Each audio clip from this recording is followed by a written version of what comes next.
Hello and welcome to Sports Tonight. This is the Wednesday edition of the program, reaching you live from Channels Television Sports Center in Lagos, Nigeria.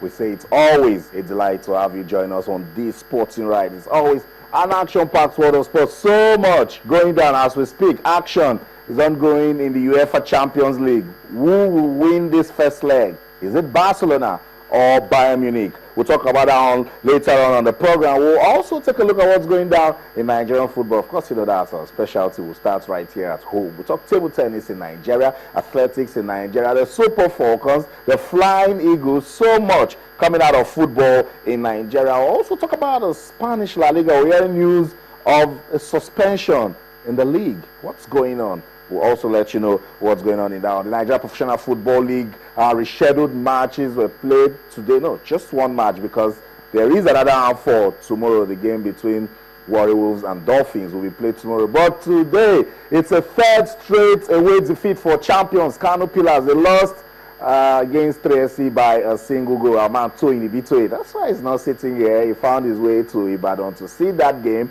He will join us later on the program to give us all the latest updates coming from that game between 3SC and Kano Pillars. I'm sure the fans in Ibadan, they are still singing. Sports Tonight on Channels Television. Yes, that's the menu. You can join us live on the program. You know how to do it. Our feedback mechanisms, they've not changed. On Twitter, we're Channels_sports, and on Facebook, we're Channels-sports. You have questions, comments, suggestions. We'll talk about the Nigeria Professional Football League. Send us those comments. We'll talk about the Super Falcons. Remember, they're getting ready for the FIFA Women's World Cup. But first, they need to beat Mali for a ticket to the 2016 Rio Olympics. Can Coach Edwin Okon's team get a good result in the first leg on Saturday in Abuja and then travel to Bamako a week later for the second leg? We'll get to know when that one is played in Abuja on Saturday. So that's it. That's our feedback mechanism on your screen.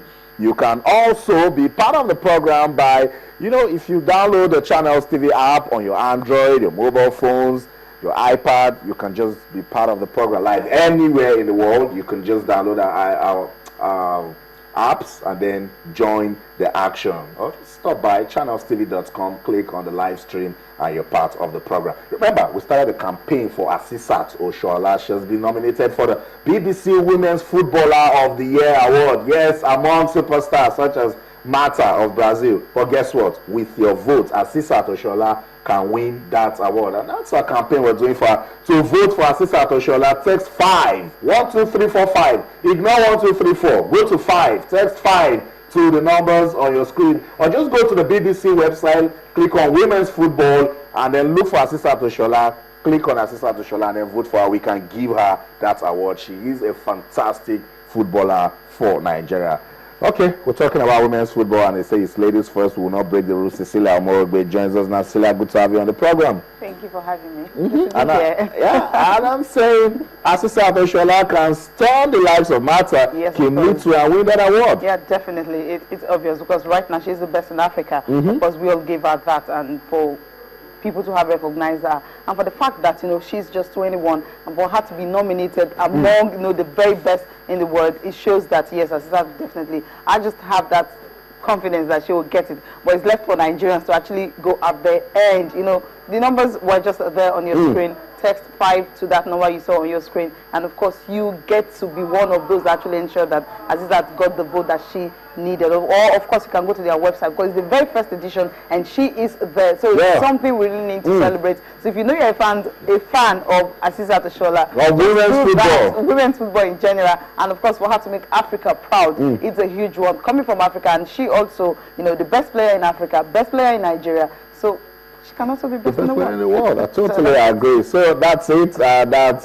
Cecilia's campaign for Asisat Oshoala. She deserves our support. Text 5 to the numbers that we showed you, and then go to the BBC website, click on Women's Football, look for the BBC Women's Footballer of the Year award, click on Asisat Oshoala. She deserves to win that award. So let's talk about the Super Falcons. What's the latest coming out of their camp? Yeah, they actually played a game today against City Strikers. Like we said, they're playing against boys. Just when you don't get the international friendlies or any other friendly that you want, all you need to do is just play the games around you. So they lost that game 3-2 but it was a good one because playing against boys, under 23 boys, and they scored 2 goals. The first one in the first half, Ikobi actually scored that, and the second one, 90 minutes on the dot, the girl came from Portsmouth in England, Iniabasi. She scored that second goal, and according to Gracious, who watched the game immediately after, she said it was a stunner. It's the kind of goal that when you watch, it is actually for the TV. So it's really a huge one. I think looking at that, I mean, for them to be able to score 2 goals against boys, I think that is a huge one. Going into the game, they would be playing against Mali on Saturday in Abuja. Remember what happened to the Malians when they last time they came to Abuja, 8 goals to nothing. It wasn't funny. And for them to be playing boys and preparing for that particular game, I won't envy the Malians at all, because coming to Abuja, we don't know how many goals they're going to ship in. Not the fact that they're going to win the game or not. It's how many goals they will get. Poor Malians. They gave Mali to Nigeria for the All-Africa game. Mali again for the Rio Olympics qualifiers, and I trust this Super Falcons team. And you spoke about Iniabasi. She just joined the camp with Desire Oparano. It's good to know that they are already banging goals. I mean, that's something I really love about the women football. You know, Tayo and I talked about it yesterday morning, that, you know, these girls, they give their all. I mean, Desire Oparano, for her to have left France and come around, and of course, Brad Dike,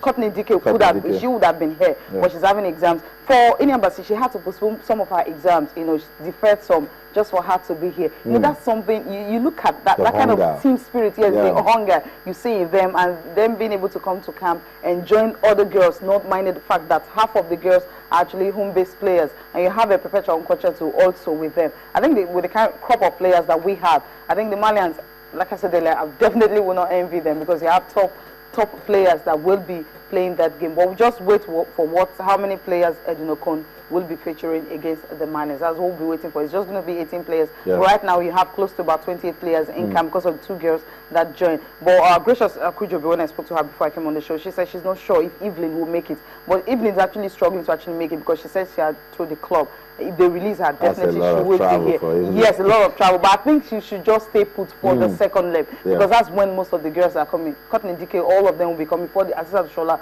All of them will be here, will be in Bamako for the second leg, because after that, I think that's when the final list will now be out for the World Cup in Canada, and of course that's when we'll know when they will travel to Canada. They have just barely 3 weeks to prepare. That's after the game against Mali, so it's a whole lot of work for the girls.